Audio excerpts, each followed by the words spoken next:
आवळा देऊन कोळा काढलाय अशा प्रकारच्या राजकीय चर्चा ज्या आहेत ते मनसे काय बंडखोरी झाली? चंद्रशेखर वायकणकर यांनी अपक्ष उमेदवारी भरू द्या ना, अपक्ष उमेदवारी भरू. मातोश्रीला आव्हान देण्याचा प्रयत्न. नाही, मातोश्रीला आव्हान वगैरे काही नाही.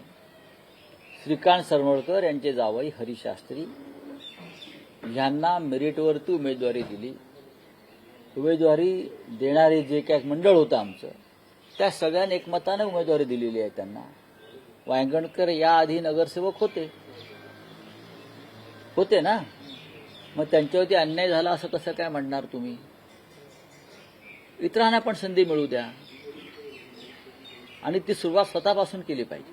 पण राऊतसाहेब, वायंगणकरांच्या उमेदवारीसाठी काल असं बघितलं, इकडच्या अनेक स्थानिक शाखा प्रमुखांनी नाराजी व्यक्त केली आहे, राजीनामे दिले.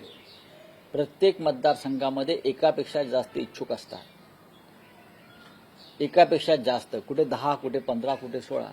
या 16ही जणांचे समर्थक आणि पाठीराखे असतात, प्रत्येकाचे असतात. त्याशिवाय कोणी उमेदवारी अर्ज मागत नाही. शाखा प्रमुख, उपविभाग प्रमुख, इतर सामाजिक कार्यकर्ते प्रत्येकाला आता समाज माध्यमांच्या माध्यमातून समर्थक मिळतात आणि मग ते राजीनाम्याचं नाट्य वगैरे करत असतात.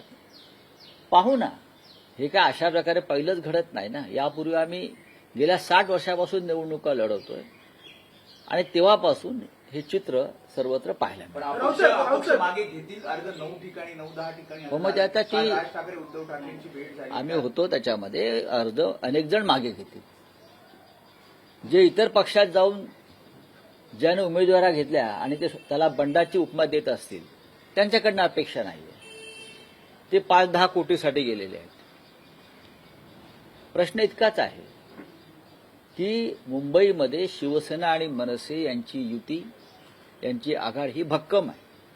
मराठी माणूस या वेळेला अशा स्वतःला बंडखोर वगैरे म्हणून घेणाऱ्या प्रवृत्तींना पाठीशी घालणार नाही, हे लक्षात घ्या. जर कोणी गेले असतील, कोणी शिंदे गटात गेले असतील, कोणी अन्य ठिकाणी गेले असतील, ते महाराष्ट्राच्या पाठीमध्ये खंजीर खुपसतात, मराठी माणसाच्या पाठीत खंजीर खुपसतात. तुम्हाला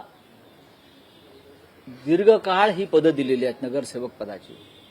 कुठेतरी जर पक्षाला असं वाटलं की बदल करायला पाहिजे, तुम्ही पक्षाबरोबर राहायला पाहिजे. तुम्ही कसे निष्ठावान?